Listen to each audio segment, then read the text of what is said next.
Ang dito lang, yung dugtungan. Kailangan mapalitan. Yan lang. Dito, okay pa yung yero eh. Didikitan lang to. Kulang lang sa ano, mga silikon.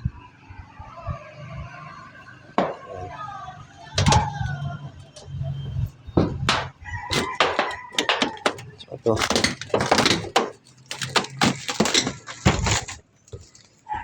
Okay pa. Silikon lang, tibay eh.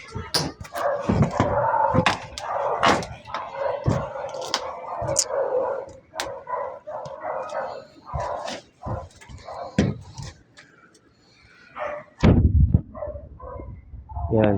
Dito lang yung bulok. Hindi naman yata pasok sa bahay ito. Dito lang sa.